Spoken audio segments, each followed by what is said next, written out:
Hey everyone, welcome back to episode 18 of Timeliner, my progression-locked Ironman series, where I'll be exploring the world of Runescape one game update at a time, only with weekend skills available up until this point. The fresh salty breeze really makes you feel alive. This little headland here was added to the Fremennik region 2 weeks after its release on the 17th of November 2004. With a pretty lighthouse, it now warns oncoming ships of these dangerous cliffs. Or at least it should. But something is amiss here. Larissa, outside the door, frantically tells us that the doors are locked and she hasn't heard from her boyfriend, the lighthouse ward, in a few days and the lights are out. To make matters worse, the bridge leading here is damaged and is in dire need of repair. Of course we will help you. In quest number 63, Horror from the Deep. How ominous of a quest name. Anyhow, there is a spare key, but Larissa gave it to her cousin, Gunjorn. Say no more. I've passed that guy hundreds of times while training agility on the Barb agility course. And he even just gives us the keys. Good man. Back at it with some supplies to repair the bridge. Now everyone should be able to get back here. The key even fits. That's almost surprising. Hello. What was the guy's name again? Well, I don't see anything wrong here. Give me XP, please. Unfortunately, it is not that easy. Apparently, all this blood is not supposed to be here. How odd. Let's investigate. Books. Let's see. First, Joseph's journal. Assigned to this lighthouse after his uncle went missing here, he got bored quickly until he found a cute Fremennik GF and started to hear strange voices from the basement. Next, the journal of his uncle. The ramblings of a madman, voices calling him to the sea, and a door in the basement, locked behind runes, the sword of a warrior, and the arrow of the huntsman. Apparently, there's a creature called Daganov down there. And last but not least, the technical manual for the light bulb. I'm not reading all of this. There must be another way. Hello, thank you for calling Lightomatic Inc. Tech Support. How may I help you? Another one of these thinking magic voices. I hate these. What? How dare you? Sorry, hi, I purchased your Lightomatic Deluxe 500 lighthouse lighting equipment, but it's broken. Help, please? Have you tried turning it off and on again? Well, let's just say that I did. Yeah, but the lens is broken. Then insert a new lens and fix it with swamp tar. Can't you send a replacement, like, in the next 10 minutes or so? No. Well, luckily Fremennik offers seaweed and sand right next to a furnace. And swamp tar was still left over from... well, I forgot where, but 2 are still in the bank. Now let's put everything together, and there we go. Light. Coast? Secured. Now let's check out the basement. It sounded a bit dangerous, so I grabbed our mighty Cytodomin staff, just in case. Additionally, a steel sword and arrow, if I understood the journal correctly. That must be the door. Well, seeing this graphic, the journal really didn't have to be so cryptic about how to open it. Put in the sword, arrow and runes, and there we go. Oh, hi Josek. Well, that was very fast. But the danger is not averted. Whatever creature lured him down here is coming back. Eat air, beast. Ha, how easy. Oh, this was just a baby. Well, evolution is not happening on my watch. Eat air, mother beast. Ha, surprisingly easy. And that is already quest completed. She is actually supposed to change for different immunities quite often, but now she did just for one, as our magic damage is really high. Oh well, I won't complain. Now, rewards. Aside from some XP, we get a god book, an empty one at first, with pages to be looted from clues. Once filled, they will grant some combat stats. I've heard that we get some additional stuff on top of it, however, but I'll find that out once we get there. No spoilers. And that already concludes the update from the 17th of November. We will not go far, however, as just 2 weeks later, there's yet more content coming to the Fremennik region, with a small island of Miscellenia in the far north on the 29th of November. Now let us set sail. Would you please not remind me of our terrible Fremennik name? Thanks. How quaint. A lovely little castle is the focus of quest number 64, Thrones of Miscellenia. King Vargas has issued a call for adventurers to aid him. Jeez, how about a shave every once in a while? Ooh, that was a bit insensitive. The king has been cursed by an evil witch on a previous adventure, and in this form, he is barely capable of ruling, looking for a trustworthy individual to be regent in his stead. Of course, your majesty. I have only committed one case of regicide so far, and probably did slightly more good than harm to Miscellenia. To prove we are capable, we are given 2 tasks. First, negotiate peace with the neighboring kingdom of Etcetera, and secondly, becoming a member of the royal household. Don't mind if I do. Let's check out the options. What a ranged rip from Astrid. But before committing, we'll take a look at the alternative. Not exactly time appropriate, as the choice was mandated by your character's gender until 2019, but just for the sake of completeness, we'll talk with Prince Brand. You call yourself a bard and run around in these rags? Ugh, get lost. So then, Astrid, how's it going? First, we have to wow her a bit with our mighty charisma. Let's see.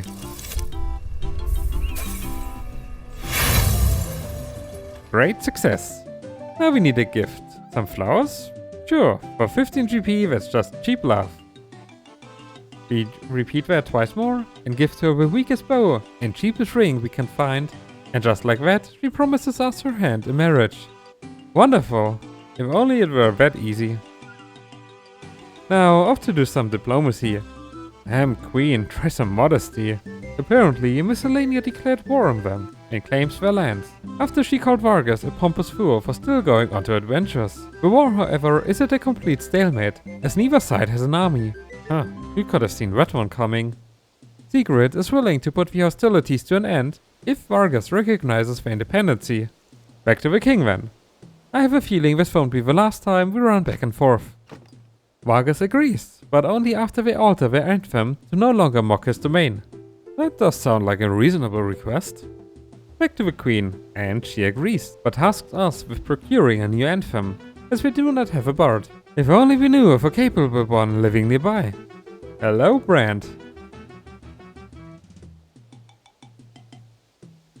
No offense, but that was awful. You should feel ashamed. But we've got a song. Let's see what Sigrid thinks. Yeah, no, not really unexpected. Luckily, we know of a decent bard. How's it going, Olaf? Can you do us a favor? Huh, apparently not. Strange. But not our only option. Grim, the king's advisor, has told us what to do next. Maybe he knows of someone else. And indeed, he knows of a great wordsmith himself. Let's see how well he did. Well, that sounded not too bad. And that's already it from Sigrid's side, as she gives us a signed peace treaty. Vargas, however, cannot sign, as he doesn't have a pen he can hold. Right. Now he tasks us with procuring a massive pen. If that's all, the local smith will forge a nib from an iron bar, and combined with a log, that should be sufficient. Signature please, and give us your kingdom. Not quite. We also need the support of a populace. Excuse me? I thought this was a monarchy. Anyway, just chopping some logs makes at least this one guy very happy. Now, finally, coronation time. All important people of a kingdom are invited. Not even our wife. Huh. Well. But, no matter. That is quest completed. Granting us regency over the kingdom of Miscellenia and unlocking the Managing Miscellenia minigame, where we can allocate workers for resources in exchange for gold. We are, however, far too poor for that now. So that will be something for the far future. And instead, we'll be looking at the near future. As these content updates came in very rapidly in 2004, only 1 week later, on the 6th of December, the longest quest yet was released. Leaving that freezing climate behind us, we are in for a tropical treat in the next quest of the Gnome series. Quest number 65, Monkey Madness. Previously, we had uncovered that Glove had purposefully sabotaged the sacred tree and tried to blame it on the humans, so that the king would declare war. And the troubles don't end there. The king had sent the 10th Squad, a group of his royal guards, to decommission the shipyard where Glove was building a secret fleet. But he has lost contact with them. Since we are a proven ally, it falls to us to check the whereabouts. Of course, that sounds like a quick and easy mission. On it. Thanks to the gnome gliders, it's a really short trip. Seems pretty normal here for a shipyard that's supposed to be decommissioned. The local gnome officer, Karanok, has however not heard a word from the 10th squad that was supposed to come here. Only telling of strong winds that might have carried them farther south than anticipated. With his promise to see the decommission started, we head back to the king to report his suspicions. He doesn't sound pleased and sends us off to the new tree guardian and Glass successor, Darrow. Oh boy, I do feel like a quest. And what a quest that will be. We need to find the missing squad and follow the lead of Karanok, look far to the south. And how do we get there? With nearly developed gliders hidden in the secret airbase. This is starting to feel a bit sus. Vadar, the flight commander, has been trying to get the space operational, but has failed to overcome the security measures left behind by Glove. Alright, let me take a look. I mean, how difficult can this be? It's just solving a puzzle. We just slide the pieces around until we get a picture. Behold the marvel at me trying to brute force the solution. Shortly after release, on the same day in fact, there was a workaround added. For a fee of measly 200,000 GP, one can skip this puzzle. But we are no quitters.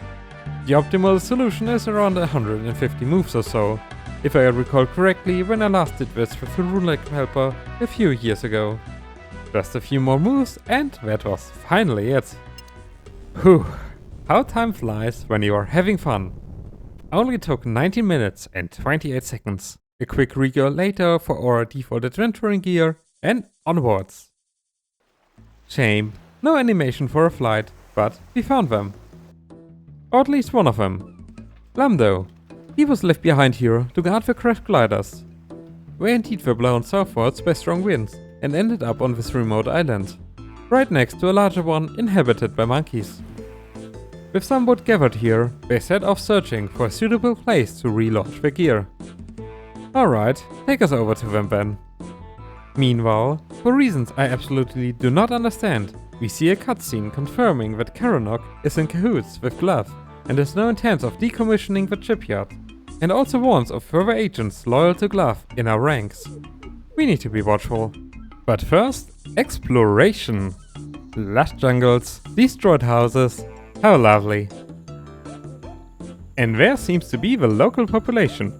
Hey ya! And not overly friendly. Better retreat. The only other way is down into this treacherous tunnel system, filled with undead monkeys and rockfalls. Now, I've done this quest a few years ago, so I know there are ways to minimize the amount of trips through it, but I cannot remember the exact order, so I'll follow a natural progression. Better get a counter started and know how often we run through here. Alright, first sign of gnomes. Zuknuk, the mage of a squad, together with two sappers. The rest of the squad was captured shortly after landing on this ape atoll. While these three managed to escape, their comrades are still held in prison, so they started to dig a tunnel to get them back out again. No further information. Guess we'll have to get inside the prison to find out more. Hello again. Please escort me to your jail. Thank you. There we go. The other members of the squad. Only babbling nonsense, however. The commander is somewhere inside the village as well. Let's see if we can outsmart the devious patrol paths of these gorillas. Just run behind them. Marvelous. Their assassin, Karam, is also on the prowl, looking for ways to bust out the others, but yet to no avail. Let's look for the captain now. Maybe he's got a plan already. Ooh, an unattended storeroom. Don't mind if I take a look around. Junk, trap. Not very successful infiltration. Alright, back out of the prison, onto the other side of the village, and now just straight ahead. Ah, a gnome. Are you the one we've been looking for? Indeed, it is Captain Garkor.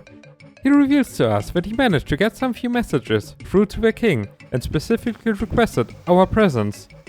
His plan to free his squad revolves around infiltrating the monkeys. And while I would usually take offense to such a comparison, he has his mage working on a transformation spell that will turn us into one. Great! Why couldn't Suknuk tell us this when we were down in the tunnels? But fine. We'll go through there once more. Now, mage, what do you need to make us go bananas? Aside from giving some half-assed explanation why he couldn't tell us earlier, we need the monkey amulet and a talisman. For the amulet, it is a gold bar, a monkey amulet mold, and something to do with monkey speech. That is very helpful. For the talisman, it's monkey remains and a monkey talisman. Somehow even less helpful. What exactly are you being paid for? Alright, first of all, let's get out of here and resupply and grab the gold bar as well. Now we sneak back into the village and go exploring. Somewhere must be something for the talisman and amulet. Stealing is a bit too disruptive. Let's check out the trapped warehouse again. Ooh, talking dentures. That sounds like a good start. And a hidden access to the basement. Oh, that's a lot of boxes. And our amulet mold. Great start. Only took way too long until now. And on the other side we even get rooftop access. Payback time for one of these archers. Remains collected. Well, that went quite well so far. Let's turn that back in. Here you go. No clue about the talisman though. Can you help us, please? Nothing about the talisman. But we got a magical bar that needs to be smelted into an amulet. I suppose we need a ball of wool too, as all amulets do. Time for another resupply. Let's knock on the monkey's gate once more, and after a leisurely stroll around, this fire here looks like a certified secure workplace for metalworking. Amulet acquired. Now please, I really need a hint for the talisman. You've given me absolutely nothing to work with. Back to the village.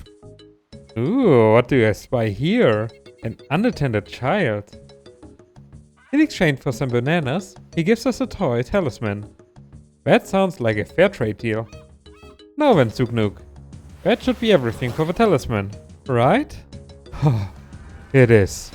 But before that, yet more spoilers. Vadar is also a traitor, and together with Karanuk, he plans to kill us all. How rude. I still don't get why we're being shown this, but I'll make sure to make him a head shorter the next time we meet. But first things first. Monkey time! Oh yeah, now infiltrating should be easy. Back to Garkor. We are the wrong type of monkey. Coming off a bit racist there, but I've come to expect nothing of gnomes as of late. Apparently, we need to be a Karamja monkey. If you believe I will now look for another talisman, travel to Karamja to kill a monkey, and run through the entire tunnel system once more to get a new talisman, you are sadly right. I don't want to talk about this ever again. Just give me your plans. Alright, propose an alliance to the king of Uvugai to gain their trust. Sure.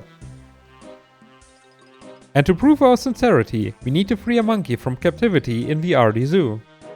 Quite a relevant spot lately. But no problemo. We cosplay as an escaped monkey to get put inside a cage. Convince one of the captured ones to jump into our magical backpack and run back to the gliders. There you go, Avuvugai. One freed monkey. Alliance, please? Well, he'll be thinking about it. Let's discuss the next step with Garkor. While we were gone, Avuvugai was meeting with the two traitorous gnomes. They convinced him to lead this 10th squad into a deadly ambush by another one of Glass friends. They are all to be teleported into an arena awaiting the slaughter. And to help them in this battle, we get a quick promotion into their ranks and a teleport sigil so that we can suffer the same fate. I don't know. Sounds more like a you problem, to be honest. But on the other hand, this would lead to a quest completion screen. Well, alright, I'll do it. But I will never traverse these tunnels below again. Let me just gear up, as we could be summoned to fight any second now. Finest mage gear and a mighty Zaradomin staff. Peak 2004. Let's hit it. Yet again a demon. Who would have thought? But he shall fall before Zaradomin's might.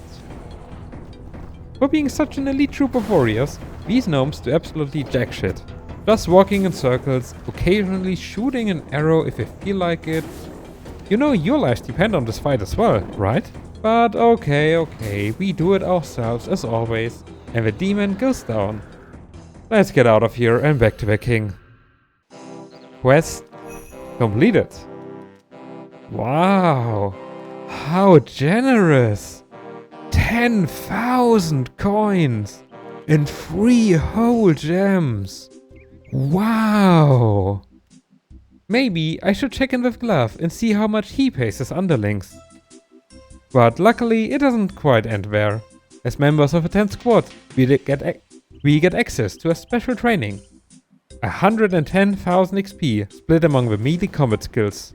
Now that's more like it. Additionally, we get access to the Dragon Scimitar, one of Runescape's most iconic weapons. But 200k is a bit more than I'm willing to spend right around now. So our trusty D-Long will have to suffice for a bit longer. Whew, what an exhausting quest. The continuation of Glass Plant will have to wait for a few years, however. First, we have to wrap up the rest of 2004. But that is something for another time. Thank you for watching. I hope to see you again in the next episode. Until then, take care and have a wonderful day. Bye!